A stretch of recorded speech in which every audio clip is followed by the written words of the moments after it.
This book right here is super fun, and it actually has a number of stories inside of it, and we are going to read all of them. The Sneetches and Other Stories by Dr. Seuss. Oh, look at those guys having fun. The Sneetches and Other Stories. Those guys do not look like they're having fun. We'll start with the Sneetches. Now, the Starbelly Sneetches had bellies with stars. The Plain Belly Sneetches had none upon theirs. Those stars weren't so big. They were really so small, you might think such a thing wouldn't matter at all. But because they had stars, all the Starbelly Sneetches would brag, "We're the best kind of Sneetch on the beaches." With their snoots in the air, they would sniff and they'd snort, "We'll have nothing to do with the plain belly sort." And whenever they met some, when they were out walking, they'd hike right on past them without even talking. When the Starbelly children went out to play ball, could a plain belly get in the game? Not at all. You could only play if your bellies had stars, and the plain belly children had none upon theirs. Oh no, the Starbellies and the plain bellies. That is not fair. When the Starbelly Sneetches had Frankfurter roasts or picnics or parties or marshmallow toasts, they never invited the Plain Belly Sneetches. They left them out cold in the dark of the beaches. They kept them away, never let them come near. And that's how they treated them year after year. Oh my goodness, so much fun over here, and just because they have no stars? Then one day, it seems, while the Plain Belly Sneetches were moping and doping alone on the beaches, just sitting there wishing their bellies had stars, a stranger zipped up in the strangest of cars. "My friends," he announced in a voice clear and keen, "my name is Sylvester McMonkey McBean, and I've heard of your troubles. I've heard you're unhappy, but I can fix that. I'm the fix-it-up chappie.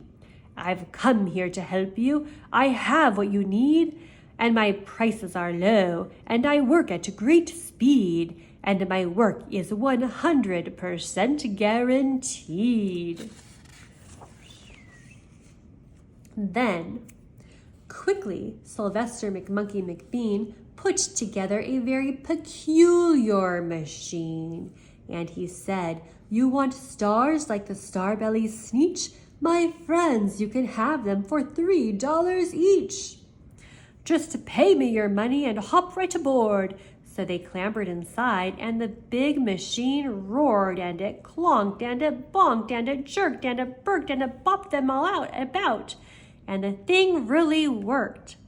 When the Plain Belly Sneetches popped out, they had stars. They actually did. They had stars upon theirs. Then they yelled at the ones who had stars at the start. "We're exactly like you. You can't tell us apart. We're all just the same now, you snooty old smarties. And now we can go to your Frankfurter parties." "Good grief," groaned the ones who had stars at the first. "We're still the best Sneetches, and they are the worst. But now, how in the world will we know?" They all frowned.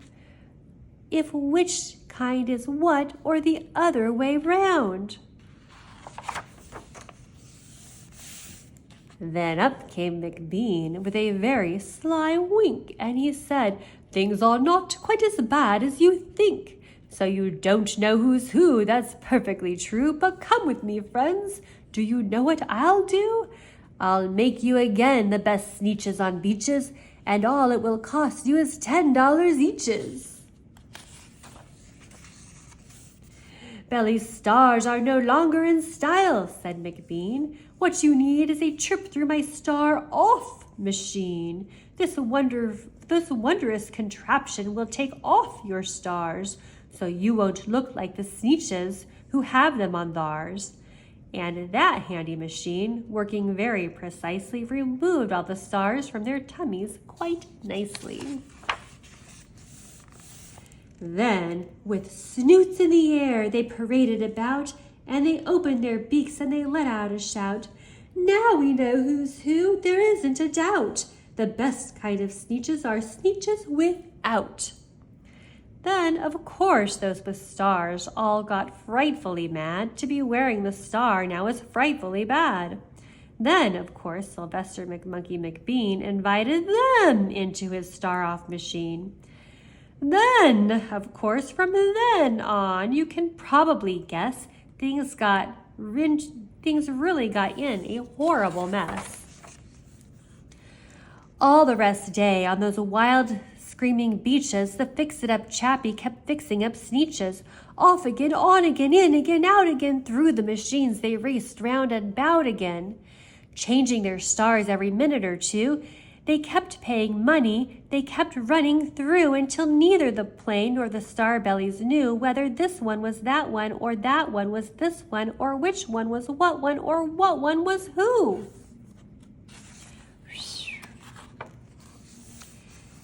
Then, when every last cent of their money was spent, the fix-it-up chappie packed up and he went. And he laughed as he drove in his car up the beach. They never will learn. No, you can't teach a Sneetch. Look at he made out. But McBean was quite wrong. I'm quite happy to say that the Sneetches got really quite smart on that day. The day they decided that Sneetches are Sneetches and no kind of Sneetch is the best on the beaches, that day all the Sneetches forgot about stars and whether they had one or not upon theirs. And that is the story of how you can like somebody even if they don't have a star on their belly or even if they do have a star on their belly. And it's also a story about capitalism. That, my friend, is a story for another day. The Zacks. One day, making tracks in the prairie of Prax, came a north-going Zacks and a south-going Zacks.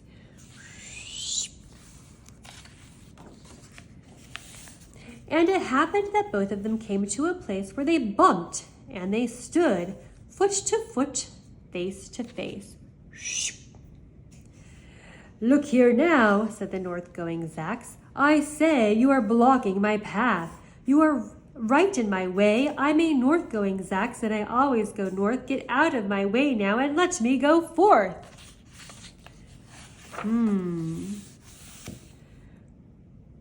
Who's in whose way? Snapped the south-going Zacks. I always go south, making south-going tracks. You're in my way, and I ask you to move and let me go south in my south-going groove.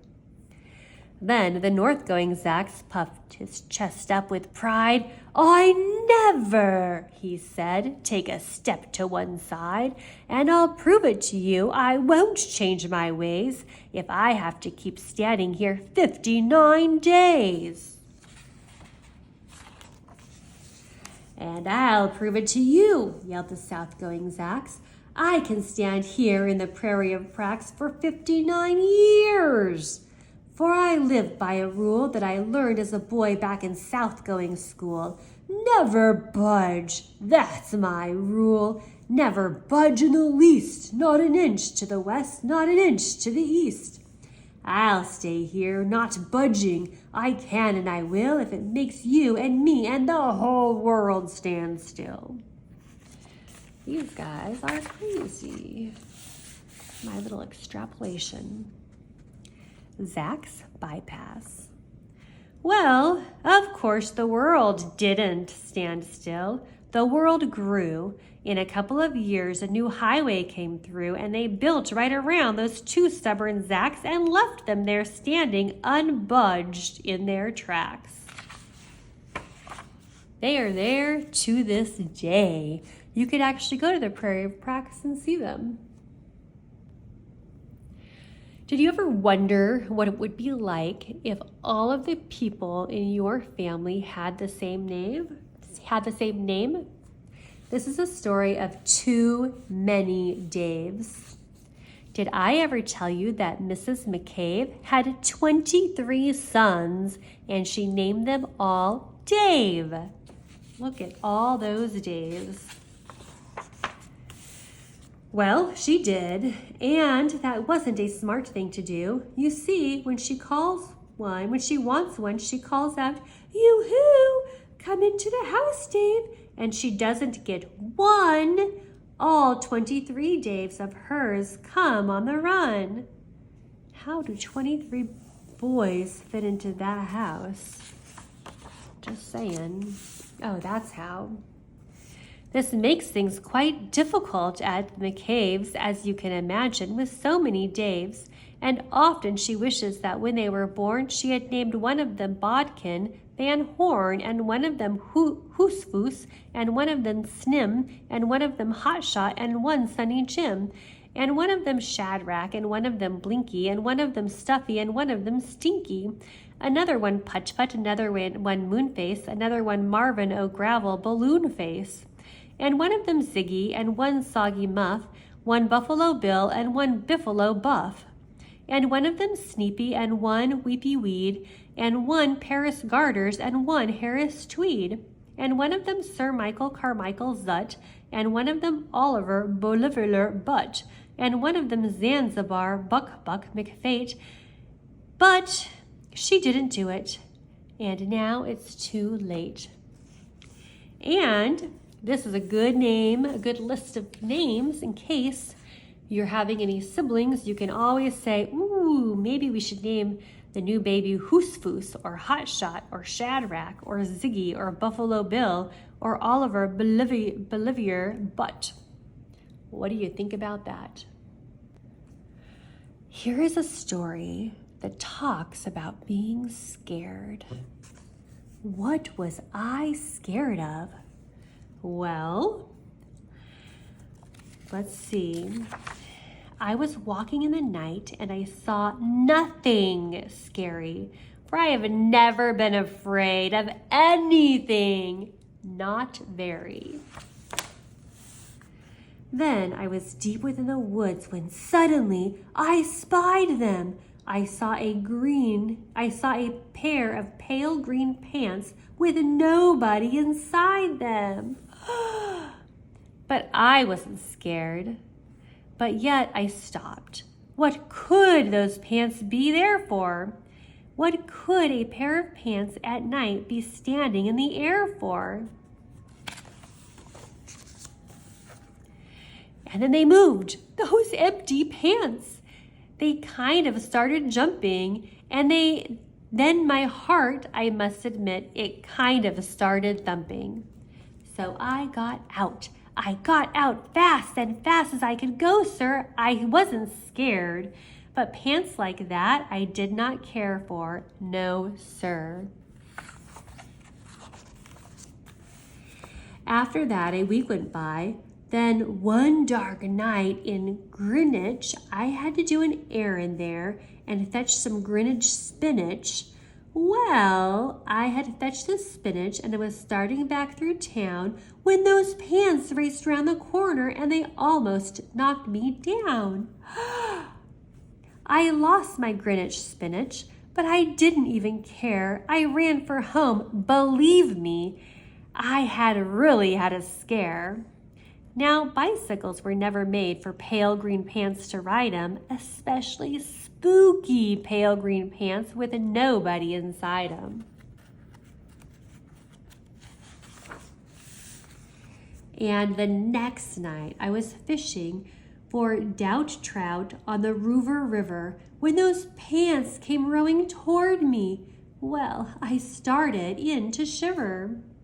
And by now I was so frightened that I'll tell you, but I hate to, I screamed and I rode away and lost my hook and line and bait too.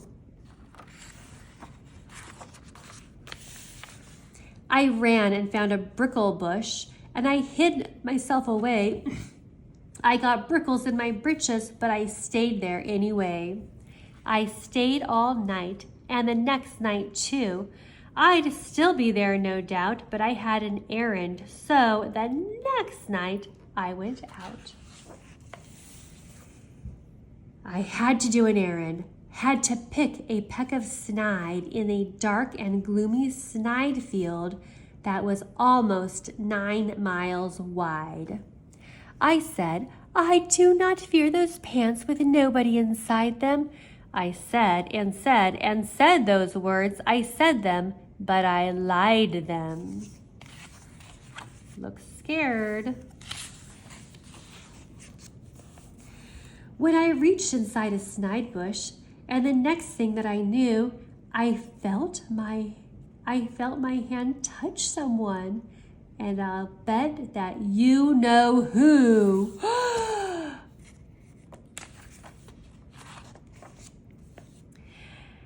And there I was, caught in a snide, and in that dreadful place, these spooky empty pants and I were standing face to face. I yelled for help. I screamed, I shrieked, I howled, I yowled, I cried, oh, save me from these pale green pants with nobody inside. But then a strange thing happened. Why, those pants began to cry. Those pants began to tremble. They were just as scared as I. I never heard such whimpering, and I began to see that I was just as strange to them as they were strange to me. I put my arm around their waist and sat down right beside them. I calmed them down, poor empty pants with nobody inside them. Oh.